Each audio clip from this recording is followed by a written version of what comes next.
can see, you was a great leader in a power position now.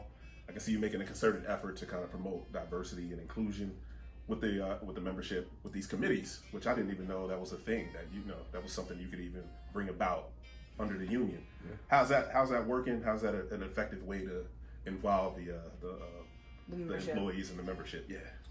Well, so we're just really getting started with it, to be honest with you, but I feel like the people that I got in place to head these committees, Meredith being one now, Women's Rights Committee chairwoman. So, right. But with the people that I have in place for it, man, I feel like we're about to move mountains. But it to me is a very important thing. And if you go and look at our bylaws, which you'll find that on our website, CWALocal3640.com. In the bylaws, you'll see that that's actually a part of what a local is supposed to be doing. So in the CWA Constitution, not only is a local supposed to be there to champion the contract, make sure things are going good with that, they're also supposed to have these committees that are dedicated towards human rights issues, because that falls, that's the blanket statement for, civil rights and things of that nature. Right. So what I'm hoping to do with the committees is, get them active. I kind of actually want them to work together. And I feel like it was important for me to pick people out of the membership versus having one of the executive board members head up the committee, because I feel like that's the way you get people involved. Definitely. You want to make them feel like they're a part of this, right. And if you got the elected people that's doing everything, you know what I mean? So you want to pull people out of the membership so you can show people that, hey, guess what? You see what that person doing? You can do the same thing. You know what I mean? So that's how I'm trying to use the committees to involve the membership, so hopefully all of that will pick up as time continues, Looks good. Yeah. I like it. So with that, even with the committees, being involved in the community, like we just had that support for for Memphis brothers and sisters out there. We got Black lives in general, really. Exactly. Throw Memphis in there, but Black lives, in general, right? How do we try to mobilize? How do we mobilize? Is the committees an effective way to kind of mobilize the membership? Are there any other ways? I know you're very active on Facebook. Lines of communication are always open, which is a great thing. How do we get the fire up under people? You know what I mean? How's that? Yeah, see, that I feel like is our biggest challenge, because a lot of the things that we do, especially with the committees, have to be done on voluntary time.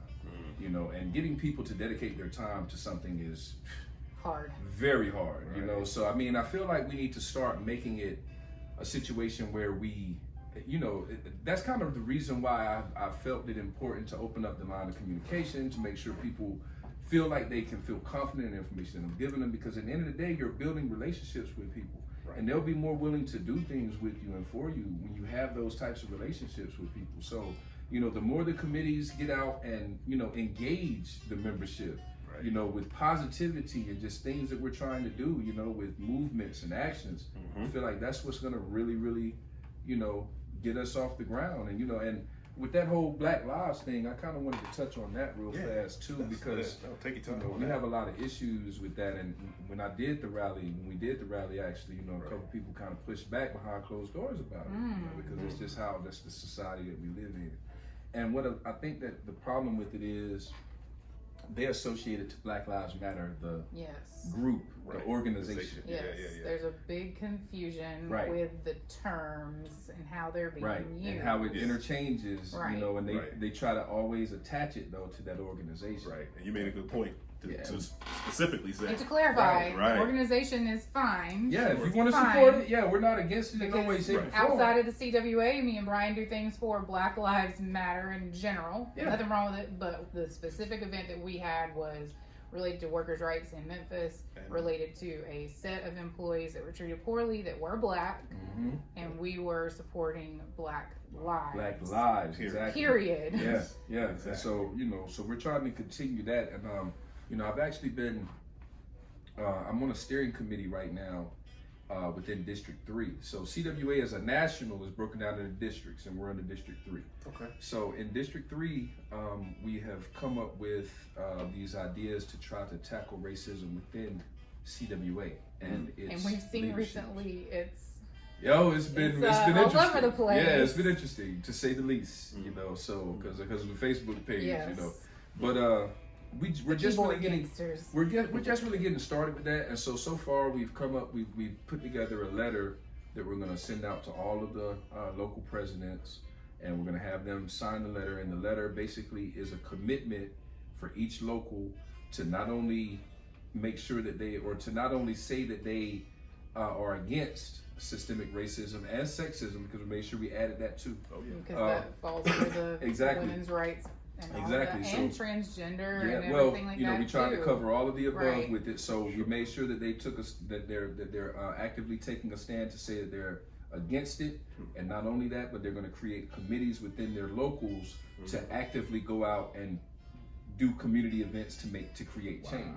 So these are, that's another thing that I've been involved in, and so we should be seeing that happening. I've got a conference call later this week, as a matter of fact. So And I'm glad you said that about community, because one of the things we're trying to do, especially I'm trying to figure out in the women's group, is how do we get in the community and show that this is bigger than just us here in this American Airlines, office. exactly. And the other good thing about doing that I want the membership and my group to understand, and the other groups, is once we have the community behind us, anything that potentially occurs that's a detriment to us in this area, they're gonna back us. They're gonna come out and say, hey, these people at American Airlines that work for CWA, you can't do this to them, or you can't let that go, or don't with us. right, They because were they behind helped us. us, and they're doing things positive in the community. Right. So we've got to somehow collectively figure out how do we get out there, whether it's we're talking about doing donations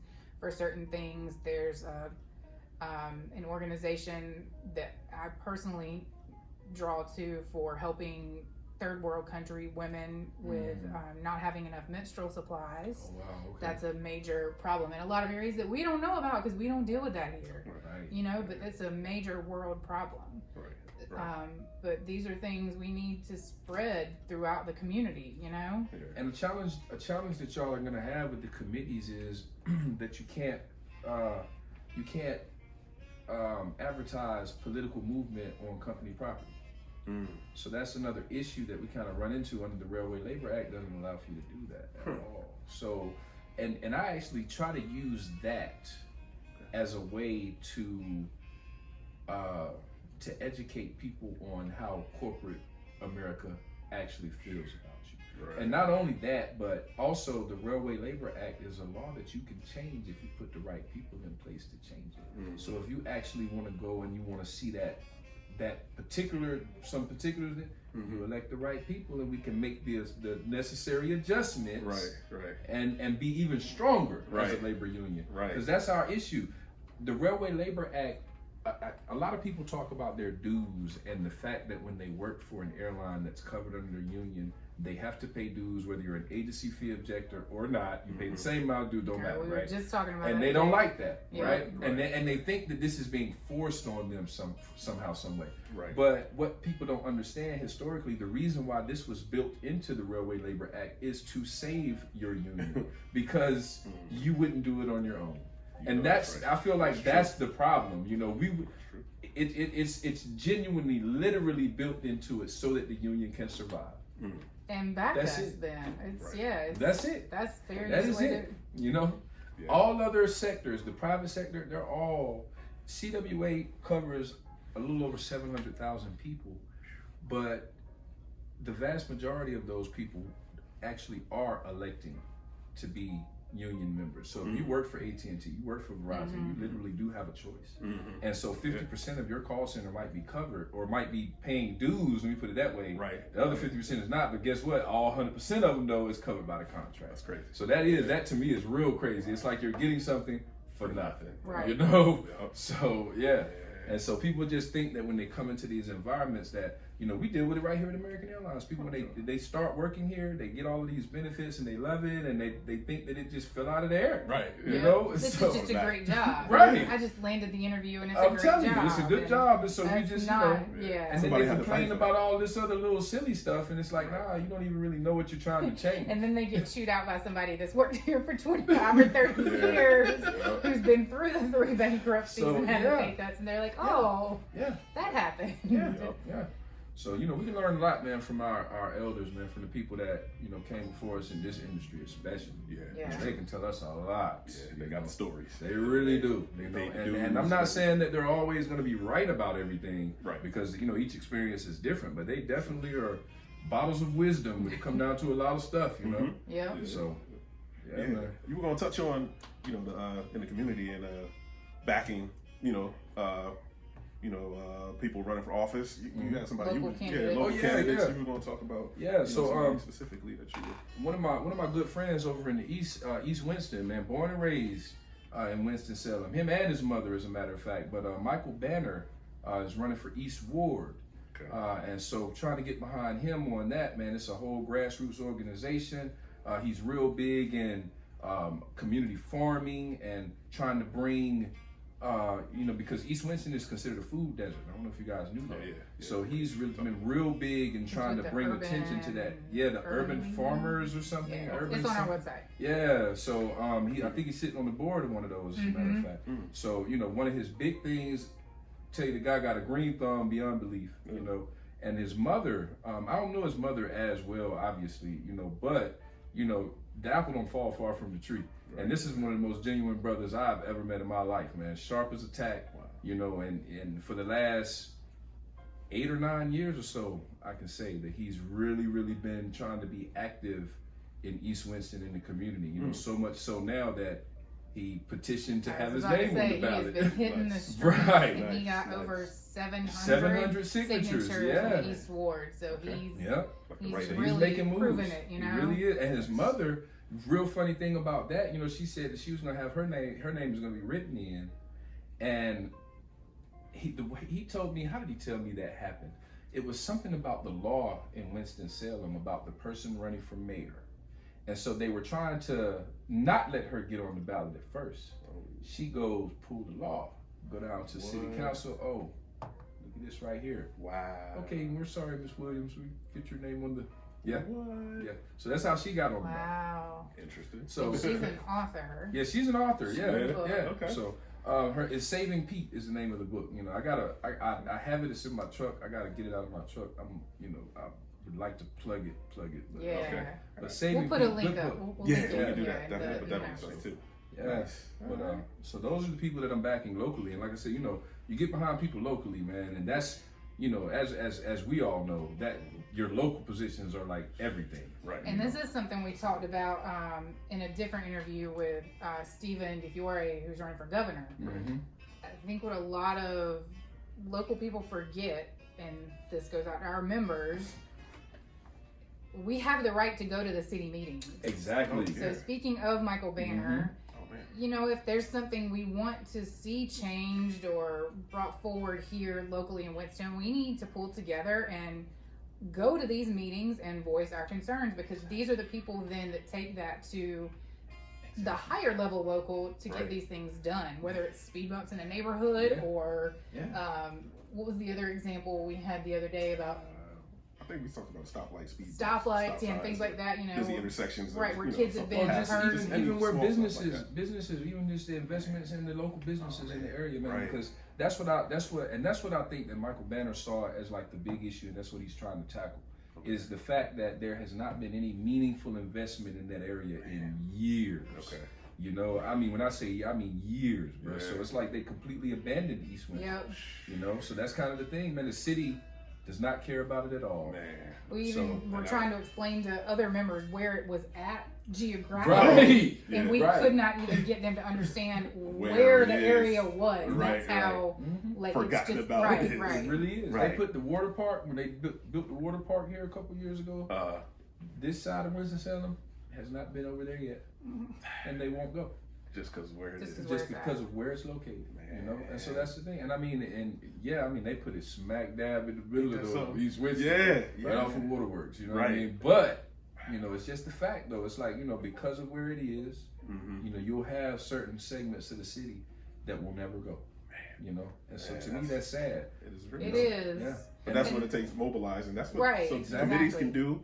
As a bunch of people, we can get in and try to get into some part of the community and say, hey, here's 30, 40, 50 of us.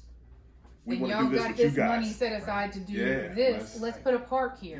Let's talk about this. Yeah. And let's, There's power in beautify numbers. this area. Power so that, in numbers. right. And see, that's one of the things that I'm trying to get with Michael and his mother to do, because one of the things I felt like was very powerful that I was able to be involved with. So in 2018, we did something called the Labor Walk, and it was door knocking basically. And so we knocked on. These people were union affiliates. They weren't just random people, but they weren't CWA affiliates. They were union affiliates. So a lot of the people were government employees and things of that nature. So that's one of the most interesting things that you can do, because when you actually go and you have conversation with people about things that you would think they would care about, because this is going to affect you. Guess at the end of the day, you'd be surprised. You'd be surprised at how many people didn't care. But what you would be surprised at is how many people just didn't know, and you brought that awareness to them. And so now they're aware, and they lean in your favor. You know what I mean? So that's why I felt like it was like super important. You know, we knocked over 10,000 doors. Wow. Like in October. Yeah, it was wild, man. So, you know. Yeah, that's true, because we even, just here at work, so I come from a union family. My dad worked for a union. He was with Teamsters with Miller Bruin for 30 some odd years. My mom's a North Carolina teacher. My aunt's a North Carolina teacher. So they wanted me to work for a union because they understand the importance of it. But we have a ton of employees that don't really understand. And we, hopefully stuff like this maybe will help get that knowledge out there a little bit more. And that's the goal. But yeah, we've got to get more community understanding as well, so that they understand we're not just American Airlines. This is, And see, the more members that we can get to understand that and become involved, the more that we can do more with community outreach. Because like you said, then you got 40, 50 people that's willing to do it. We knocked over 10,000 doors last year, and it was, 10 of us? You see what I'm saying? Wow. That's insane. So, Wow. But we did it over a period of 30 days, but you know what I mean? So, imagine what you can do with 100. Right. Exactly. Exactly. So, it's just, it's strength in numbers, like I said. That's the whole And it ain't going to be for everybody. And we don't expect that. And I think that's another thing that people tend to think, it's like, I don't expect for everybody to be like you, or everybody to be, we all are going to contribute in our own ways. You know what I mean? So, but it's just, don't stand in the way either. You know what I mean? So that's the thing. Jump on the train or move out of the way of the tracks. The very least that you can do is go to the poll and vote in your favor. That's the very least that you can do. Exactly. So, Yeah, well, appreciate you, man. We don't want to take any more of your time. We know you're super busy. You got a lot going on, and it's all good work. It's all good work. It's for the good. We appreciate you. Thank you. Thank you very much. Thank you for the committees. Absolutely. Thank you for the communication. And hopefully this is going to reach out to somebody. 1, 2, 3 people hear this, watch this, check the website, be involved, reach out to Keedren. He's here. He's ready. We'll put the contact info. And if anybody wants to go knock on doors. Or just in general, get involved. You can, the sky's the limit, honestly, and what I'm on a big mission to do too is separate CWA from American Airlines, because a lot of people feel like it's hand in hand, and it's two not separate American. entities. It's two. So that's one thing I learned from that other Facebook page. The CWA covers multiple different corporations. Exactly. And those are all your brothers and sisters. Right. So you got a large network of support out there. Right. So that's the thing. Like it's 700,000 people. Exactly. That's a big deal. And if we could get all of them to move in unison, man, you understand? Just a third. Thank you. That's all you would. Just a third. Every single one of them just goes and votes. Just go vote. Especially, I'm going to say this every podcast until somebody remembers it. The local elections, guys, can be changed by a handful of votes. So they're usually only won by. Exactly. So early voting again this year is October 15th through October 31st. We even put a nice calendar on our website for you now to help remind you. The app's coming out. App is almost ready. So it'll push reminders and things. So these local elections, it's not like the president with electoral votes. These votes come down to sometimes 5 and 6 votes. Right. That person won. Or like you said, it's a lot of people that win because there's nobody else that running. Exactly. Unopposed. Yep. I was in shock looking through this list at how many people don't have an opponent. It's just And can you blame them for continuing to run? I mean, some of them are more than old enough to retire, but why would they when there's nobody that's going to knock them out of the position? Right. So get out there. We've said that before too. If you don't like what you see, go run for office. Thank you. Exactly. Go do it. Go be the change you want to see. Thank you. It's not that hard. It takes some time and dedication, but you take one step. You'll be surprised. You got some people that'll run with you. Exactly. So, I'm telling you. Everybody wants to get to the top, even if they're just tagging along. Very much so. Yep. All right. So thanks everybody for listening. Thanks Keedren so much. Appreciate thanks Ryan. Yes, Until indeed. next time. We'll see you next time.